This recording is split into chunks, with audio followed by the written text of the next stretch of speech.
Like most people who didn't grow up playing in arcades, I started out playing fighting games on pads. First the SNES and then all the PlayStation controllers.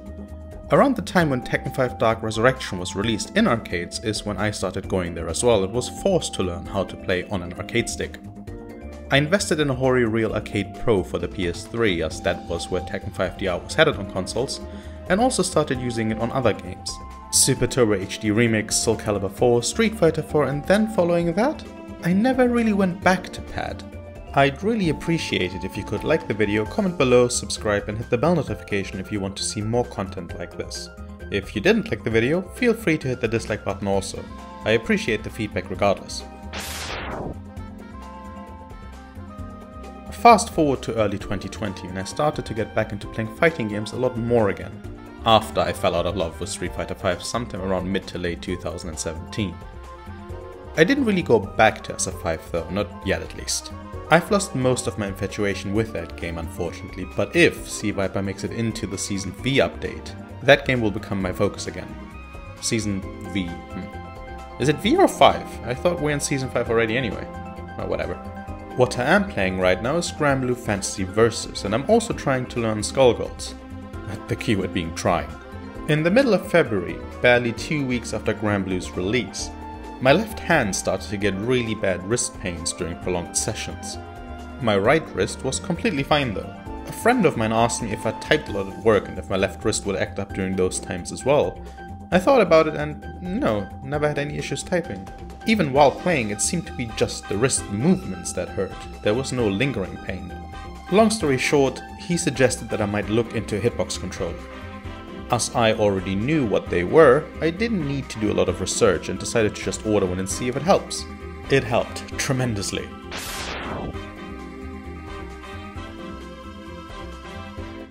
Learning how to play on a Hitbox controller was and still is a lot harder for me than learning how to play on a stick was.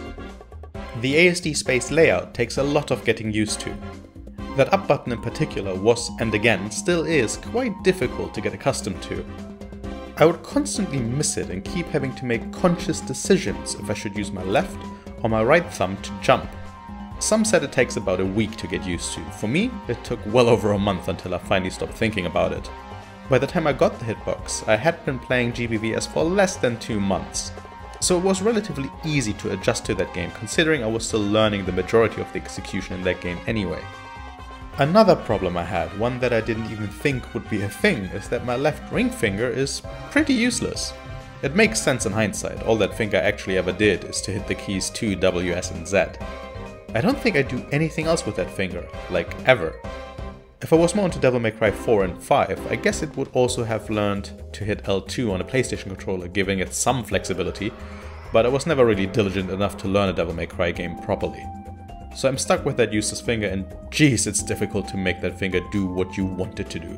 Now, I get that this is very much a me kind of problem, as if you're already accustomed to playing PC games on the keyboard for example, you will most likely not have to deal with this.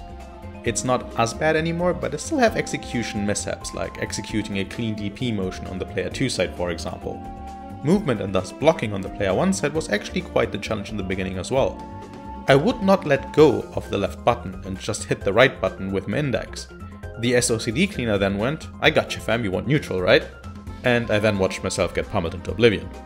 This has all gotten much better at this point and I feel like I'm playing almost exactly the same, if not better, than when I was still playing on stick. But there are still some errors in my directional inputs, which I'll have to work on. All in all, I think the Hitbox is a great controller. It is quite pricey though. Including shipping and VAT, I spent just a few coins short of 300 euros, which roughly translates to $325 US. I am the type of person that takes things more seriously when I actually dropped some cash. Not the healthiest of mindsets, I know, but it works for me. Granted, I wouldn't have minded so much if it had been cheaper.